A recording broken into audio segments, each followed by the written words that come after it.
Assalamualaikum warahmatullahi wabarakatuh. Selamat malam kepada para pendengar kita di malam yang sepi ini. Aku Red akan menemani kalian dalam siaran 143 untuk beberapa menit ke depan dengan membacakan kisah dari para pendengar kita. Malam kali ini, aku akan membacakan kisah Nona dan Rasa Kagum. Sesuai judulnya, di malam yang sepi hari ini, kisah yang dibawakan adalah tentang rasa kagum yang dimiliki. Kagum menurut KBBI merupakan kata sifat yang berarti heran, takjub, tercengang. Tidak perlu menunda-nunda, kisah pertama datang dari Nona Ratna. Baik, kita mulai. Namaku Ratna. Jika ditanya perihal kekaguman, tentu aku juga pernah mengalami masa-masanya. Kagum dengan seseorang yang entah apa alasannya. Dan jika mengingat masa-masa itu, rasanya sedikit pahit dan manis. Dia yang kau kagumi juga ternyata dikagumi banyak wanita. Di luar dia mungkin terlihat berandalan, namun semakin lama aku mengenal, semakin terlihat jelas jati dirinya. Dia adalah lelaki yang mencintai ibunya, lelaki yang tinggi agamanya, menghormati wanita dan sangat humoris. Tak heran jika banyak orang-orang di sekelilingnya yang menyukai cara bertemannya. Dia tidak pernah menuntut teman yang tinggi kedudukan maupun derajatnya. Dia orang yang merakyat.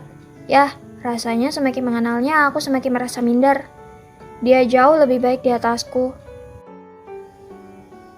Aku hanya penikmat kebahagiaannya di balik layar, berangan-angan untuk hanya sekedar menjadi kawan.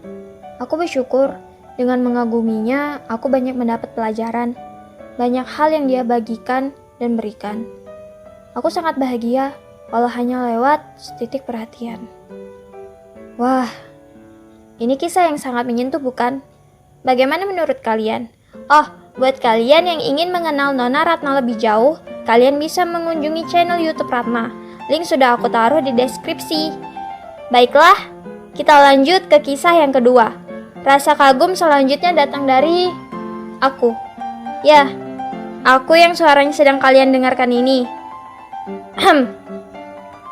Kita mulai, oke? Pertama kali, aku bertemu dia saat umur 8 tahun. Aku berkunjung ke rumah keluarga dan sepupuku memperkenalkan dia. Tidak ada yang berkesan di pertemuan itu. Aku hanya tahu nama dan hal yang mengagumkan dari dirinya. Hari itu, aku kagum akan kelebihannya. Pertemuan kedua kami terjadi di aula sekolah dasar. Ternyata kami satu sekolah dan dia 1 tahun di atasku. Hari itu kenaikan kelas. Aku naik ke kelas 4, sementara dia naik ke kelas 5. Aku mengenalnya, tapi tidak menyapa. Dia sedang bersama teman-temannya. Setelah itu, aku tidak tahu tentang dia. Kami juga tidak pernah bertemu lagi. Aku sibuk dengan urusanku sendiri. Kami juga berbeda SMP. Hanya saja, saat masuk SMA, aku bertemu lagi untuk ketiga kalinya. Sekali lagi, aku mengenalnya, namun tidak menyapa. Tidak juga berkata bahwa aku mengenalnya. Banyak kegiatan di SMA yang ingin aku ikuti. Salah satunya LCC. Aku sangat bersemangat di awal. Tapi seperti biasanya, aku menyerah. Saat temanku berhasil masuk LCC, aku akhirnya tahu bahwa dia juga ada di sana. Saat pendaftaran OSIS dibuka, aku juga ingin bergabung OSIS, tapi menyerah di hari pertama. Dan nyatanya, dia juga ada di sana. Aku melihatnya yang bekerja sebagai anggota OSIS untuk menyiapkan acara sekolah beberapa kali. Melihat dari kejauhan. Di kelas 11 semester 2, aku masuk kegiatan sekolah yang tidak pernah aku sangka akan aku ikuti. SMA aku menyebutnya School Motion. Aku masuk sangat terlambat saat kakak kelas sudah tidak aktif lagi dalam kegiatan. Sekali lagi, ternyata dia juga anggota di sana sebelum aku masuk. Aku tidak tahu mengapa kebetulan dan perselisihan itu seringkali terjadi. Kami kadang bertemu, tapi dia tidak mengenalku dan aku tidak ingin menyapanya.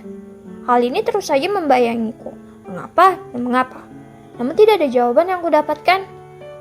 Masuk kuliah, saat latihan pementasan, kami bertemu lagi setelah 1 tahun lamanya.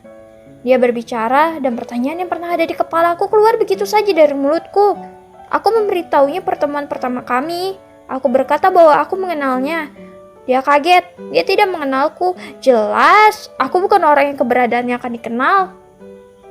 Dia akhirnya tahu namaku. Dia menyadari keberadaanku.